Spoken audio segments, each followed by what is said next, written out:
Participe conosco ao vivo no estudo desta lição em nossa escola sabatina online, todos os sábados às 9 da manhã pelo Zoom. No final deste vídeo, veja como participar. Você é o nosso convidado.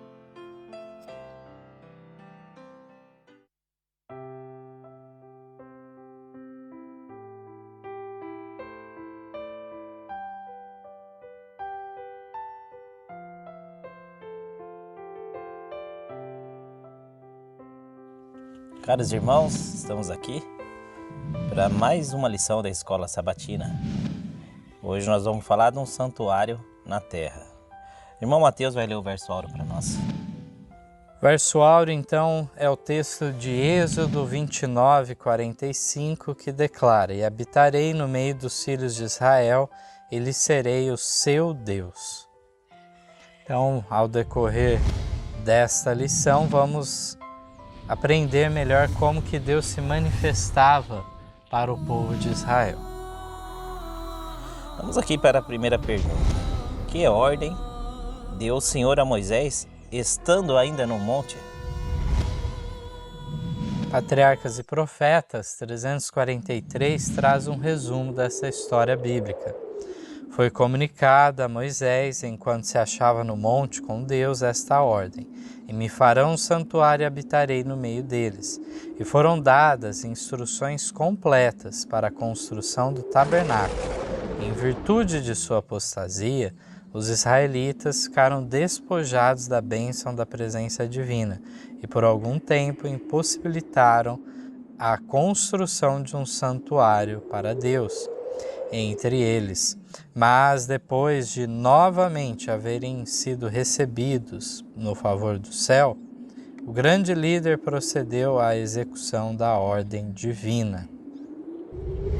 Então vemos aqui, foi dada essa ordem para ele lá, e agora no restante da lição, o próprio Deus que deu essa ordem para ele passou ou como seria construída, né? E vemos que demorou um tempo ainda para que se concretizasse essa construção, porque nesse meio tempo, já lá no Sinai, quando estava para receber a lei, já houve toda aquela situação, né, daquela festa que eles fizeram e queriam constituir um líder para voltar para o Egito. Sim. Então tudo isso trouxe aí, de fato, a remoção da presença divina contínua diante deles. Mas depois, então, houve um arrependimento e aí sim foi levado avante esse projeto aí do tabernáculo, que a gente vai ver aqui vários detalhes, que deveria ser móvel também, né? Porque eles iriam poder levar ele para outro lugar. Exatamente. Segunda pergunta. Qual foi o modelo que Deus expôs a Moisés? Em Êxodo 25:9. Conforme a tudo o que eu te mostrar, para modelo do tabernáculo e para modelo de todos os seus pertences, assim mesmo o fareis. Então Deus deu um modelo para ele. E era para ser feito conforme ele falou. Isso, então a gente tem o grande original e baseado naquele grande original que foi dado então esse santuário terrestre. Homens escolhidos foram especialmente dotados por Deus de habilidade e sabedoria para a construção do sagrado edifício. O próprio Deus deu a Moisés o plano daquela estrutura, com instruções específicas quanto ao seu tamanho e forma, materiais a serem empregados e cada peça que fazia parte do aparelhamento que deveria a mesma conter. Os lugares santos, feitos à mão, deveriam ser figura do verdadeiro, figuras das coisas que estão no céu. Hebreus 9:24 e 23. Uma representação em miniatura do templo celestial, onde Cristo, nosso grande sumo sacerdote, depois de oferecer sua vida em sacrifício, ministraria em prol do pecador. Deus expôs perante Moisés, no monte, uma visão do santuário celestial e mandou-lhe fazer todas as coisas de acordo com o modelo a ele mostrado. Todas essas instruções foram cuidadosamente registradas por Moisés, que as comunicou aos chefes do povo. Muito bem, então aqui o livro de Hebreus, ele deixa bem claro que houve essa figura do verdadeiro. Então Moisés teve uma noção, uma visão de como é o grande original, o santuário no céu, e aí é feita uma miniatura disso, né? Com certeza não é na mesma glória, na mesma grandiosidade, no mesmo tamanho, mas representando as divisões e tudo mais. Como se diz nos dias de hoje, foi uma maquete. Isso, exatamente.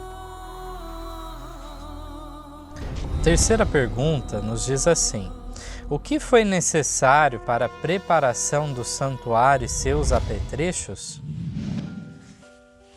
Em Êxodo 25:1, então falou o Senhor a Moisés, dizendo: fala aos filhos de Israel que me tragam uma oferta alçada, de todo homem cujo coração se mover voluntariamente. Dele tomarei a minha oferta alçada. E esta é a oferta alçada que recebereis dele: ouro e prata e cobre, e azul e púrpura e carmesim, e linho fino, e pelos de cabra, e pelos de carneiros, tinta de vermelho, e peles de texugos, e madeiras de acácia, azeite para a luz, especiarias para o óleo da unção, e especiaria para incenso, pedra de ônix e pedras de engastes para éfode e para o peitoral. Muito bem, agora no Patriarcas e Profetas é feito o seguinte comentário: para a edificação do santuário, grandes e dispendiosos preparativos eram necessários. Grande quantidade dos materiais mais preciosos e caros era exigida. Todavia o Senhor apenas aceitava ofertas voluntárias. De todo homem cujo coração se mover voluntariamente, dele tomareis a minha oferta. Foi a ordem divina repetida por Moisés à congregação. A devoção a Deus e o espírito de sacrifício eram os primeiros requisitos ao preparar-se uma morada para o Altíssimo. Então, realmente, toda a questão dos tingimentos, dos tecidos diferentes, tudo isso, como fala aqui, tornava dispendioso, caro, que Deus exigia, mas nós vamos lembrar que realmente quando eles saíram do Egito, como que eles saíram? Cheio de coisa, né? Que foi dado pelos egípcios para eles irem embora. Bem carregado eles saíram, com toda essa riqueza. Sim. Então aqui fala que o Senhor aceitava apenas ofertas voluntárias. Isso nos leva à quarta pergunta: como o povo correspondeu naquela ocasião? Então todos de comum acordo, né? Sim. Todo o povo correspondeu unanimemente. E veio todo o homem a quem o seu coração moveu, e todo aquele cujo espírito voluntariamente o excitou. E trouxeram a oferta alçada ao Senhor para a obra da tenda da congregação, e para todo o seu serviço, e para os vestidos santos. E assim vieram homens e mulheres, todos dispostos de coração. Trouxeram fivelas, e pendentes, e anéis, e braceletes, tudo vaso de ouro. E todo homem oferecia oferta de ouro ao Senhor. E todo homem que se achou com azul, e púrpura e carmesim, e linho fino, e pelos de cabra, e pelos de carneiro, tinta vermelha, pele de texugos, os trazia. Todo aquele que oferecia oferta alçada de prata ou de metal, a trazia oferta alçada ao Senhor. E todo aquele que se achava com madeira de cetim, trazia para toda obra do serviço. Então, irmão Mateus, aqui tudo que eles tinham, eles doaram. Então, a gente sempre lembra dos pontos negativos, né? Mas vale aqui ressaltar que nesse momento é um belíssimo exemplo deixado a nós desse desprendimento dos israelitas naquele momento, né? Não foi exigido nada, mas foi dito voluntariamente quem quisesse trazer, que trouxesse então que cada coisa que necessitava, né? Foi feita a lista de tudo o que precisava. E assim fala que todo o povo se uniu nesse propósito. Muito bonito. Agora a quinta pergunta: que tarefa importante foi confiada às mulheres? Vamos ver que as mulheres não ficaram de fora, né? Sim, aqui então na continuação do texto fala: e todas as mulheres sábias de coração ficavam com as suas mãos e traziam o fiado, o azul e a púrpura, o carmesim e o linho fino, e todas as mulheres cujo coração as moveu em sabedoria fiavam os pelos das cabras, e os príncipes traziam pedras sardônicas e pedras de engastes para o éfode, para o peitoral, e especiarias e azeite para a luminária, e para o óleo da unção, e para o incenso aromático. Então tinha uma importante obra das mulheres aí nesse fiar, né? Nessa costura, no preparo de todos esses elementos aqui, elas tomaram parte, aqui diz. E que ordem, no entanto, foi proclamada por todo o acampamento e por quê? Então, na continuação aí do Patriarcas e Profetas, vamos ver um pouco mais dessa história. Enquanto a construção do santuário estava em andamento, o povo, velhos e jovens, homens, mulheres e crianças, continuou a trazer sua oferta até que aqueles que tinham seu cargo, o trabalho, acharam que tinham o suficiente, e mesmo mais do que se poderia usar. E Moisés fez com que se proclamasse por todo o acampamento: nenhum homem nem mulher faça mais obra alguma para a oferta alçada do santuário.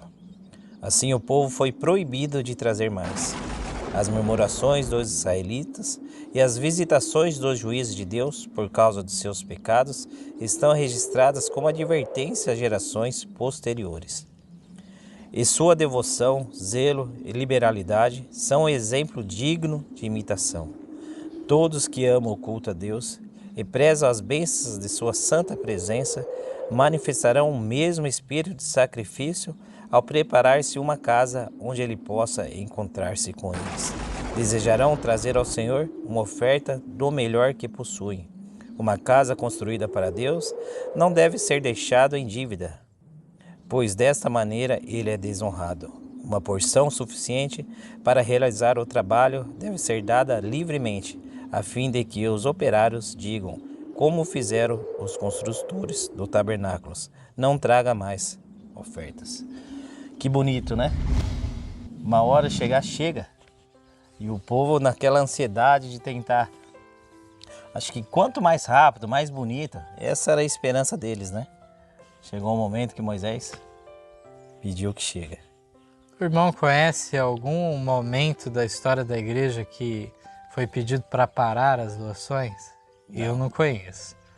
Então, às vezes a gente se concentra muito nos aspectos negativos, né, que nós encontramos na história, na Bíblia. E esses exemplos, dignos do melhor exemplo, a gente esquece, passa por alto. Mas aqui é lindo de ver realmente, né? Fala aqui que foi literalmente todo o povo. Fala de velhos, jovens, homens, mulheres, crianças, todos tomaram parte nisso, né? Então, quando se toma parte na construção de algo, né? Você tomou parte de alguma maneira, seja com dinheiro, seja auxiliando em alguma coisa, o prazer é outro. Muito gostoso.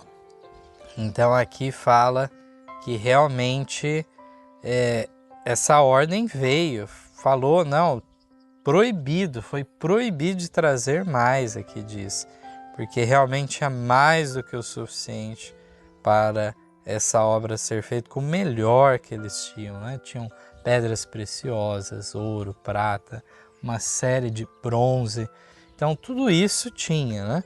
Naquela construção.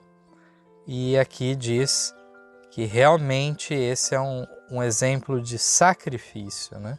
Então tudo isso requer sacrifício, é mexer com o nosso egoísmo íntimo, no âmago da nossa mente, da nossa consciência, e pensarmos então o que estamos dispostos a fazer por Deus. E por que o tabernáculo não fora construído tão grande?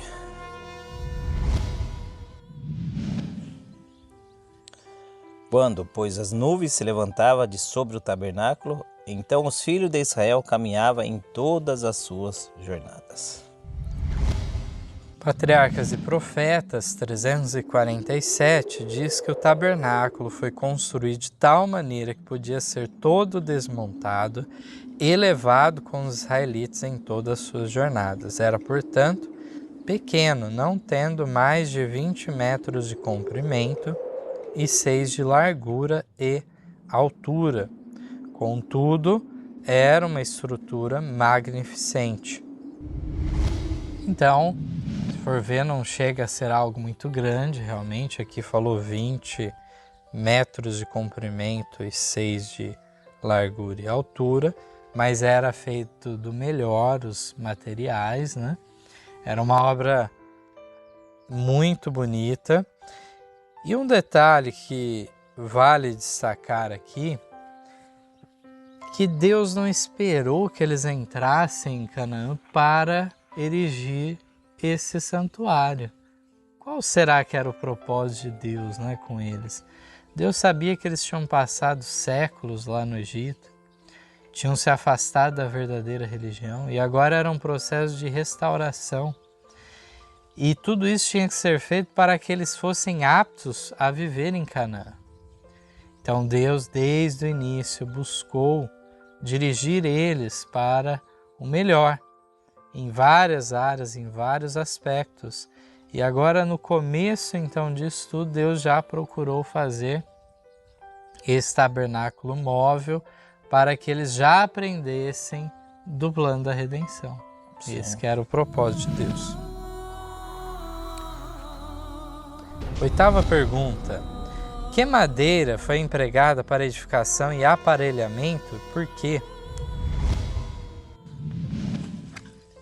Também fez de madeira de acácia, tábuas levantadas para o tabernáculo que foram colocadas verticalmente.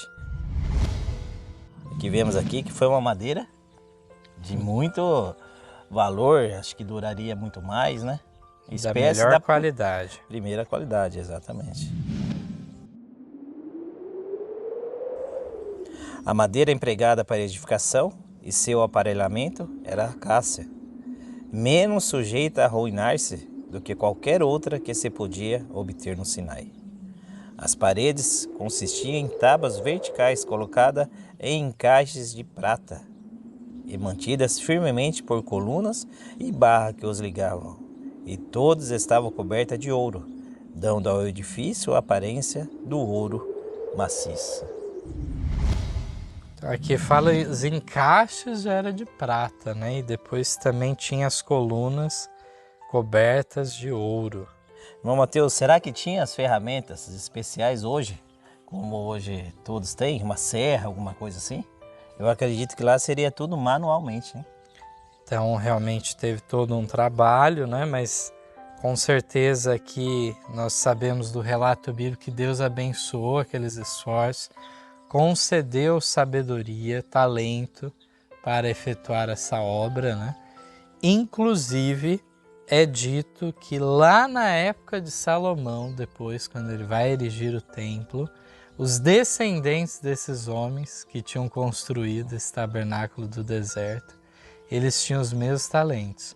Só que tem um aspecto triste nessa história. Esses homens, por serem tão bons no que faziam, eles estavam prestando serviço para fora, para outras nações, né? E aí Salomão teve que trazer eles com alto preço para eles virem trabalhar para erigir o templo. E que utilidades tiveram as cortinas e as peles? Assim todo sábio de coração, entre os que faziam a obra, fez o tabernáculo de 10 cortinas de linho fino torcido, e de azul, e de púrpura, e de carmesim, com querubins, da obra mais esmerada as fez. Fez também cortinas de pelos de cabra, para a tenda sobre o tabernáculo, fez 11 cortinas. Fez também para a tenda uma coberta de peles de carneiro, tintas de vermelho e por cima uma cobertura de pele de texugos. Então tinha várias camadas que eram formadas, né? E aqui no Patriarcas e Profetas diz assim: o teto era formado de 4 jogos de cortinas, sendo a mais interior de linho fino, torcido e azul, púrpura e carmesim, com querubins as farazes de obra esmerada. As outras 3 eram respectivamente de pelo de cabras, pelo de carneiro tingido de vermelho e pele de texugo, dispostas de tal maneira que proporcionasse proteção completa. Então, 4 camadas aí para a proteção. Nós vemos que acabava sendo o quê? Uma tenda, de fato. Era algo móvel, como a gente já comentou, mas muito bem feito.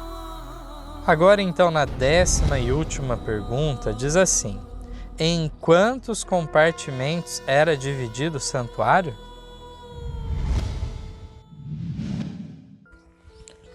Pendurás o véu debaixo dos colchetes, e porás a arca do testemunho ali dentro do véu, e este véu vos fará separação entre o santuário e o lugar santíssimo.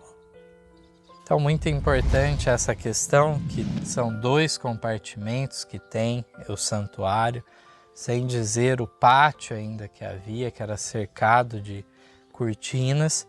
Esse pátio, um espaço descoberto, mas onde eram feitos a maior parte dos sacrifícios, então, em que eram oferecidos. Lá tinha a bacia de bronze também, com água para se lavar e tudo mais. Todos esses detalhes nós vamos ver em detalhes nas próximas lições, né? Vamos ver a questão do papel de cada compartimento, desde o pátio, mas aqui, falando do santuário, que era o edifício coberto em si, são esses 2 compartimentos. Vamos ver o que Ellen White comenta também sobre. O edifício era dividido em 2 compartimentos por uma rica e linda cortina, ou véu, suspensas de colunas chapeadas de ouro. E um véu semelhante fechava a entrada ao primeiro compartimento. Este véu, com a cobertura interior que formava o teto, era das mais belas cores, azul púrpura e escarlata, lindamente disposta, ao mesmo tempo que trabalhados a fios de ouro e prata havia neles querubins para representarem a hoste angélica, que se acha em conexão com o trabalho do santuário celestial, e são espíritos ministradores ao povo de Deus na terra. Realmente temos uma noção pálida aí de como era essa obra, então, que Deus abençoou, inspirou, como que deveria ser feito cada detalhe. Foi de acordo com a recomendação e instrução de Deus, né? Então, aqui nós finalizamos essa lição que trouxe aqui um panorama geral de como era esse santuário na terra, mas nas próximas semanas continue nos acompanhando. Semana que vem já temos o tema da construção e erguimento do santuário, como se deu também tudo isso. Nós vamos ver a questão do pátio, do lugar santo, lugar santíssimo, tudo isso em detalhes. Em cada lugar havia suas mobílias específicas e tudo mais. Em tudo isso, Deus estava buscando falar numa linguagem simples, didática, acessível a eles compreenderem o propósito dele. Em tudo isso nós vemos a ineficácia de o pecador se voltar a Deus se não for através de um Salvador. Esse Salvador que purifica da culpa do pecado e liberta do poder do pecado em sua vida. Então realmente fica para nós preciosas lições quanto à liberalidade também dos israelitas naquele momento, que possamos em nosso tempo seguir esse exemplo magnífico e que não haja falta, carência na causa de Deus, mas que possa ter realmente condição de a obra avançar a todo mundo e o mundo ser advertido da ruína prestes a acontecer. Amém. Que Deus abençoe a todos os irmãos. Amém. Em nosso site vocês encontrarão estudos, notícias, dicas de saúde, além de todas as nossas lições. Participem conosco através da nossa página no Facebook e assistam todas as nossas lições através do YouTube. Você também pode participar ao vivo das lições da Escola Sabatina todos os sábados a partir das 9 da manhã pelo Zoom. Ligue ou mande uma mensagem para os números de WhatsApp que aparecem na tela e venha estudar conosco. Você é o nosso convidado.